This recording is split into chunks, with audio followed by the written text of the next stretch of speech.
Sementara itu, Pegawai APM Daerah Gua Musang, Muhammad Hanafi Muhammad Bokri memaklumkan setakat petang tadi, PPS SK5 Kasturi 1 menempatkan 22 penduduk daripada 4 keluarga.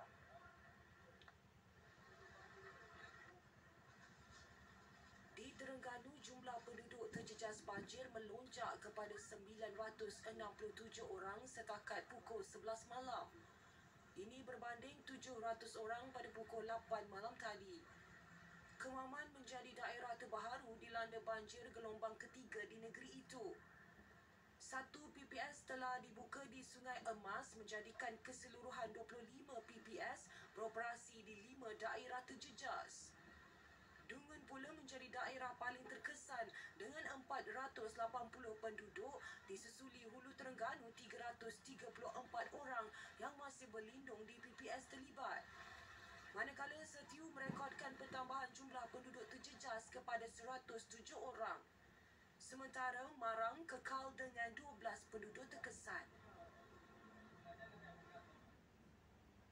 Sementara itu di Negeri Sembilan, penduduk yang terjejas banjir kilat di Lenggeng berkurangan kepada 55 penduduk daripada 12 keluarga. Kesemua mereka berlindung di PPS SK Sungai Macang. APM memaklumkan 27 kanak-kanak dan 28 dewasa itu dari Kampung Celongeh, Kampung Batu 18 dan Kampung Sungai Jai. 14 pegawai dan anggota pelbagai jabatan dan agensi turut dikerah ke lokasi. Turut turun padang membantu penduduk terjejas Adun Lenggeng Datuk Muhammad Asna Amin.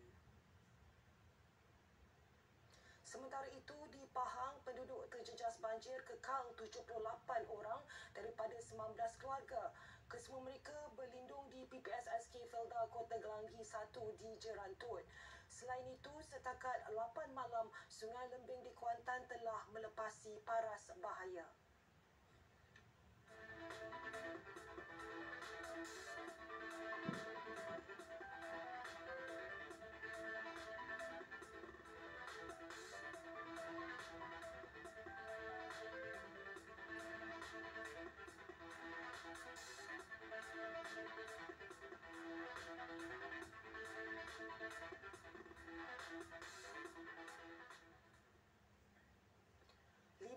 Sukarelawan Pertubuhan Amal Insan Prihatin Perlis dan Majlis Agama Islam dan Adat Istiadat Melayu Perlis MAIPS digerakkan bagi membantu penduduk terjejas banjir di Kelantan dan Terengganu. Juru Pengerusi Pertubuhan Amal Insan Prihatin Perlis, Reswan Ramli, siri pertama misi bantuan melibatkan sebuah lori dan 4 kacuan 4 roda serta sebuah van. Barangan sumbangan termasuk makanan asas, selimut dan tikar untuk diagih kepada 300 keluarga terjejas banjir di Kelantan dan 200 keluarga di Terengganu.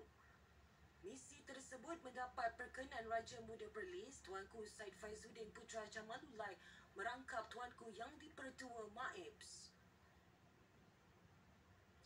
Seorang lelaki maut dipercayai dipukul abang teman wanitanya akibat perselisihan faham. Mayat mangsa kemudian ditanam di kawasan semak di belakang rumah keluarga wanita terbabit di Sungai Choh Rawang semalam. Perintah reman dikeluarkan Magistrate R. Salini mengikut peruntukan Seksyen 117 Kanun Tata Cara Jenayah di Mahkamah Magistrate Johor Bahru. Ia bagi membolehkan siasatan mengikut Seksyen 363 Palang 511 Kanun Keseksaan dapat dijalankan. Ketiga-tiga suspek berusia 15, 17 dan 18 tahun itu telah direman bermula 21 Disember lepas hingga hari ini. Mereka ditahan di Pontian pada Rabu lalu selepas disyaki terbabit kes berkenaan. Selain itu, suspek utama kes terbabit dipercayai rakan kongsi kepada bapa mangsa telah dituduh di mahkamah. Ini pula mengenai kes culik kanak-kanak 7 tahun di Johor. Reman terhadap 3 suspek disambung 3 hari lagi sehingga 27 Disember ini. Perintah reman dikeluarkan Magistrate R. Salini mengikut peruntukan Seksyen 117 Kanun Tata Cara Jenayah di Mahkamah Magistrate Johor Bahru.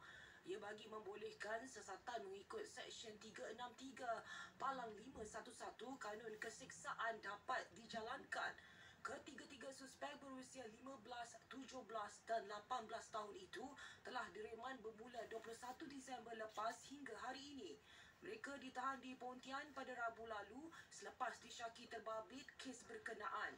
Selain itu, suspek utama kes terbabit dipercayai rakan kongsi kepada bapa mangsa telah dituduh di mahkamah. Dua nelayan warga Myanmar ditahan APMM Kuala Kurau selepas gagal mengemukakan dokumen pengenalan diri yang sah.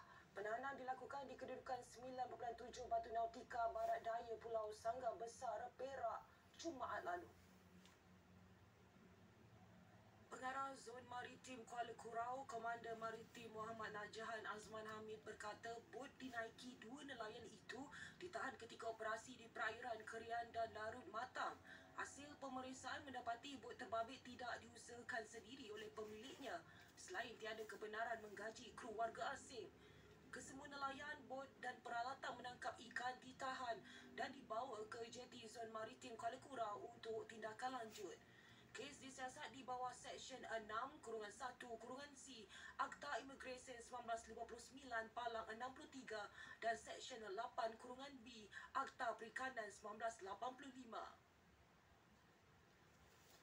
Jabatan Imigresen menafikan berlaku kesesakan di lapangan terbang antarabangsa di negara ini akibat dibanjiri pelancong warga Cina.